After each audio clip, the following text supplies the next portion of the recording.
आखिर क्या है मुजफ्फरपुर कांड? क्यों हुआ था मुजफ्फरपुर कांड? किसके द्वारा किया गया था मुजफ्फरपुर कांड? कहाँ पड़ता है मुजफ्फरपुर? आइए इसको हमारे साथ जानते हैं। मुजफ्फरपुर कांड स्वतंत्रता संग्राम के उस स्वर्णिम इतिहास से जुड़ा हुआ है जिसमें भारतीय स्वतंत्रता सेनानियों ने अपना अहम योगदान दिया और फांसी के तख्ते तक चढ़ गए। मुजफ्फरपुर में एक न्यायाधीश किंग्सफोर्ड रहा करता था जो अपनी न्यायिक व्यवस्था के कारण भारतीयों के लिए बहुत ही सिरदर्द बन चुका था, जिसकी न्यायिक व्यवस्था एक पक्षी होती थी और भारतीयों के प्रति इसकी जो न्यायिक व्यवस्था थी वो बहुत बेकार थी, जिससे परेशान होकर भारतीयों ने इसको मारने का निर्णय लिया।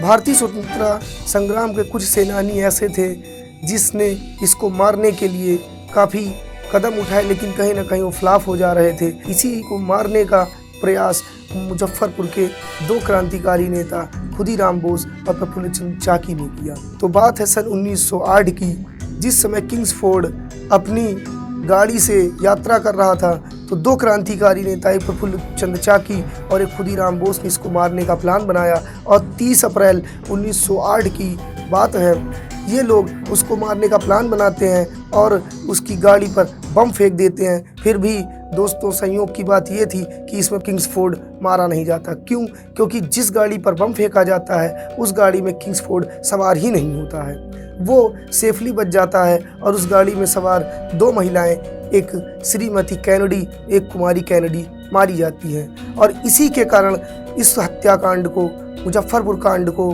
कैनेडी कांड के नाम से भी जाना जाता है। अब जब किंग्सफोर्ड नहीं मारा गया तो इन लोगों ने अपने आप को बचाने के लिए यहाँ से भागने का प्लान बनाया और भागते भागते काफ़ी दिनों तक अंग्रेज़ों से बचते रहे।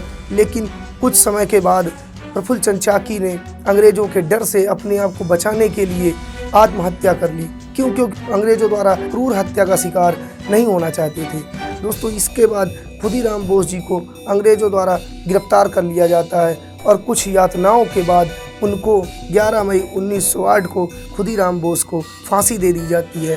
दोस्तों, स्वतंत्रता संग्राम के इतिहास में सबसे कम उम्र के ये खुदीराम बोस ऐसे व्यक्ति थे जिन्होंने भारत के लिए हंसते हंसते अपना बलिदान दे दिया, अर्थात अंग्रेज़ों द्वारा फांसी चढ़ा दिए गए।